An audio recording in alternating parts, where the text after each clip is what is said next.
کسی صحابی نے اپنے بچے کی شادی پر اپنے گھر میں لائٹنگ نہیں کرائی، لیکن آپ کو دنیا کا کوئی عالم یہ فتویٰ نہیں دے سکتا کہ لائٹنگ کرانا حرام ہے۔ آپ شادی کے موقع پہ ساری گلی سجا لو، آپ ساری چھتوں پہ لائٹنگ کرا لو، کوئی آدمی یہ آپ کو فتویٰ نہیں دے سکتا کہ شادی کے موقع پر لائٹنگ کرانا جائز نہیں۔ کبھی سنا ہے آپ نے کسی سے؟ بولیے یہ جائز ہے، جائز پیسے ہے تو ٹھیک، بلکہ میں اس سے آگے بڑھتا ہوں، اس سے تھوڑا اور آگے جاتا ہوں۔ حضرت عائشہ صدیقہ رضی اللہ تعالیٰ عنہ فرماتی ہیں میرا جو کمرہ تھا نا جس میں میں حضور کے ساتھ رہتی تھی اور ایک لمبا زندگی کا عرصہ گزارا، اس میں 3 آدمی سو سکتے تھے، چوتھے کے لیے جگہ ہی نہیں تھی، اور کچا تھا، کھجور کے تنے کھڑے کر کے اس پر کھجور کے پتوں کی چھت ڈالی گئی تھی۔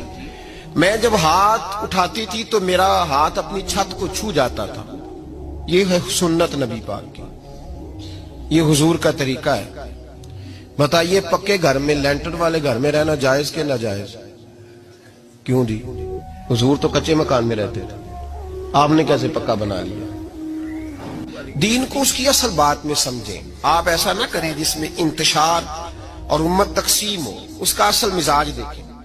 مہندی کے موقع پہ اگر کوئی آدمی 6 دیگیں دال چاول کی پکاتا ہے تو منع نہیں، جائز پیسوں سے پکائے۔ انہیں لائٹنگ لگوائی، کوئی منع نہیں، سارے محلے کو کھانا کھلایا، کوئی منع نہیں، بلکہ نبی پاک نے فرمایا بہترین مسلمان ہی وہ ہے جو سلام پہلے لے اور روٹی زیادہ کھلائے، تو بہترین مسلمان ہے۔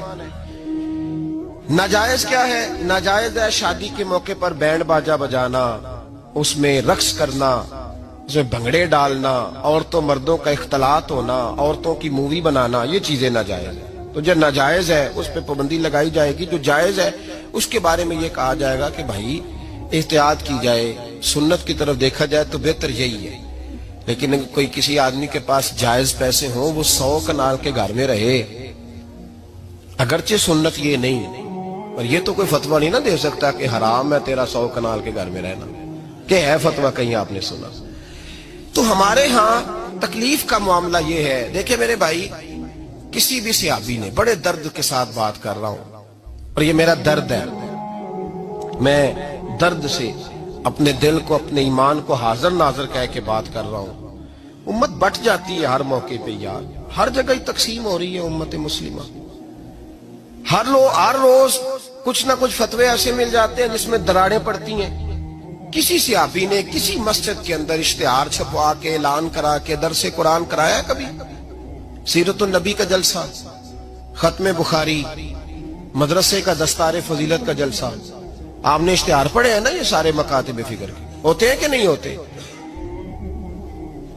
کسی صحابی نے اس طرح، وہ تو روز درس قرآن دیتے تھے، لیکن اس طرح اشتہار چھپوا کے، پوسٹر لگا کے، اور مصر سے کسی صحابی کو اسپیشل بلوا کے یا یمن سے بلوا کے مسجد کے اندر کبھی درس قرآن کے اجتماعات کرائے، سیرت النبی کے جلسے، ختم بخاری کے؟ او بھائی یہ ساری چیزیں حضور کے صحابہ کی سنت سے مروجہ انداز میں ثابت نہیں۔ مجھے بتا میرے بھائی، میں درد کے ساتھ تجھ سے سوال کرتا ہوں کہ سیرت النبی کے جلسے میں تو پشاور سے مولانا بلائے، پنڈی سے بلائے، تو گجرات اور کراچی سے لوگوں کو بلا کر کے اگر سیرت کا جلسہ کرائے، اور تو اس میں ایک آدمی کو کراچی سے بلوایا جا رہا ہے تو تو نے اس کو 20,000 کی ٹکٹ بھی دی، اور اشتہار پہ بھی جلسے پہ خرچ ہوا، پھر لنگر بھی پکا، کھانا بھی تو نے کھلایا، نہ تجھے کوئی بیوہ یاد آئی، نہ تجھے کوئی مسکین یاد آیا، نہ تجھے کوئی غریب یاد آیا؟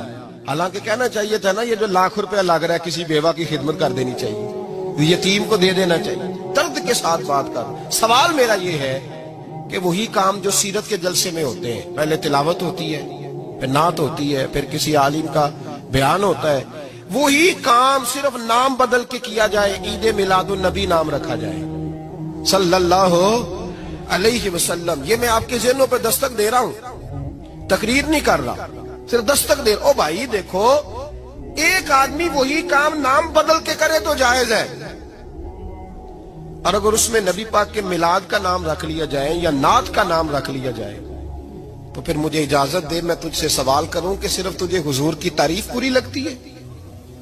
پھر مجھے اجازت دے کہ میں تجھ سے پوچھوں کہ صرف تجھے نعت اچھی نہیں لگتی؟ پھر مجھے اجازت دے کہ میں تجھ سے پوچھوں کہ تجھے صرف رسول اللہ کے قصیدے اچھے نہیں لگتے؟